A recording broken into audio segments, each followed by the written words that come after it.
You've probably walked into a church dozens of times, sat in the pews, looked up at the stained glass, maybe even walked toward the altar. But did you ever stop and count the steps? Because almost every single Christian church, Catholic, Anglican, Orthodox, Protestant, has exactly 3 steps leading up to the altar. Not 2, not 4, 3, and that is not an accident. Welcome to TinyButWise, where we take the small things you ignore every day and reveal the big truths hiding inside them. Now, I want you to think about this for a moment. You've been inside buildings your whole life. You've climbed staircases, walked up ramps, stepped over thresholds. But have you ever asked why a building was designed the way it was? Have you ever wondered if the architecture around you is actually speaking a language, a silent, symbolic language that's been whispering to you for centuries without you ever noticing? And here's the one that might keep you up tonight. What if something as simple as 3 steps is carrying a meaning so deep, so layered, that it connects ancient philosophy, sacred geometry, and the core beliefs of an entire civilization? Let's go back, way back. Long before there were pews or pipe organs or Sunday service dress codes. Long before Christianity even existed as a formal religion. Because the roots of those 3 steps don't start in a church. They start somewhere far older and far more surprising. In ancient civilizations, Egyptian, Greek, Roman, temples were elevated. They were literally raised above the ground, set on platforms, lifted toward the sky. This wasn't just about architecture. It was theology. It was a physical statement that said, this place is not like the ground you walk on every day. This place is different. This place is higher. The act of climbing steps to enter a sacred space was itself the beginning of worship. You weren't just moving through space. You were being transformed as you moved. Each step was a transition from the ordinary world to something beyond it. The ancient Greeks built their temples on platforms called stylobates, often with 3 distinct levels. Roman temples followed, and when early Christians began building their own places of worship, drawing heavily from the architectural traditions of the world around them, they carried this language of steps with them. But they didn't just borrow it. They baptized it. They filled it with new meaning. Here's where it gets profound. Christianity is built, theologically, spiritually, fundamentally, on the concept of the Trinity. Father, Son, Holy Spirit. 3 persons, one God. This isn't a side note in Christian belief. It is the central mystery. And early church architects, who were also deeply devout theologians, saw in the number 3 a sacred fingerprint. They began embedding it everywhere.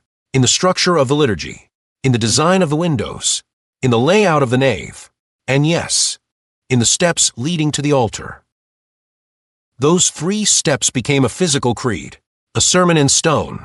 Every time a priest walked up those steps to celebrate Mass, every time a bride and groom approached for their vows, every time a child was brought forward for baptism, those 3 steps were silently declaring the same truth. You are ascending toward the Trinity. You are moving toward God. Now here's a detail that most people, even devout churchgoers, have never been told. Those 3 steps actually have names. And those names reveal even more about what the steps are meant to mean. The lowest step is called the footpace, or sometimes the predella. The middle step goes by different names in different traditions, but it represents the space of transition. And the top step, the one closest to the altar itself, is the most sacred of the 3. In traditional Catholic architecture, only the ordained priest could stand on that top step during certain parts of Massachusetts. Everyone else had to remain below. The steps weren't just symbolic. They were functional boundaries between the sacred and the secular, between the clergy and the congregation, between human and divine. But wait, here's the twist that almost nobody sees coming. 3 steps is the standard, but it's not the only number. And the exceptions tell an even richer story. Some of the most magnificent cathedrals in the world, Westminster Abbey in London, the Basilica of St. Peter in Rome, have altars with 5 steps or 7 or even more. And every single number is deliberate. 5 steps can represent the 5 wounds of Christ. 7 steps connect to the 7 sacraments, or the 7 days of creation. Even numbers 2, 4, 6 are almost never used for altar steps in traditional Christian architecture because even numbers represent completeness, finality, the earthly. Odd numbers represent movement, journey, incompleteness, the idea that we are always reaching, always ascending, never fully arrived. And what is faith if not that? A constant reaching towards something greater than yourself. Here's the layer that will genuinely change how you look at every building you walk into from this day forward. Architecture has always been theology made physical. The great cathedral builders of the medieval period, the ones who raised Notre Dame in Paris, who built Chartres, who constructed Salisbury, these were not just engineers. They were philosophers. They believed that when a person walked into a sacred space, every proportion, every number, every angle should be working on their soul. The height of the nave was designed to make you feel small before God. The light through rose windows was designed to evoke the divine presence. And steps to the altar were designed to make your body enact what your spirit was supposed to believe, that approaching the holy requires effort, elevation, and intention. Think about the last time you climbed stairs in a hurry. You probably weren't thinking about anything except where you were going. But now imagine being taught from childhood that these 3 specific steps mean something. That each one you take is a step toward the Father, the Son, and the Holy Spirit. Suddenly, those steps slow you down. They make you present. They turn a physical act into a spiritual one. That is the genius of sacred architecture. It doesn't demand your attention. It just quietly, persistently, shapes your experience. And here's the climax, the thing that ties all of this together in a way that goes far beyond churches and religion. Human beings have always used physical space to encode meaning. We build memorials at specific heights. We design government buildings with grand staircases to project power and authority. We put the stage at the front of a room and raise it, always raise it, because elevation means importance in the grammar of human space. The church architects who chose 3 steps weren't inventing something new.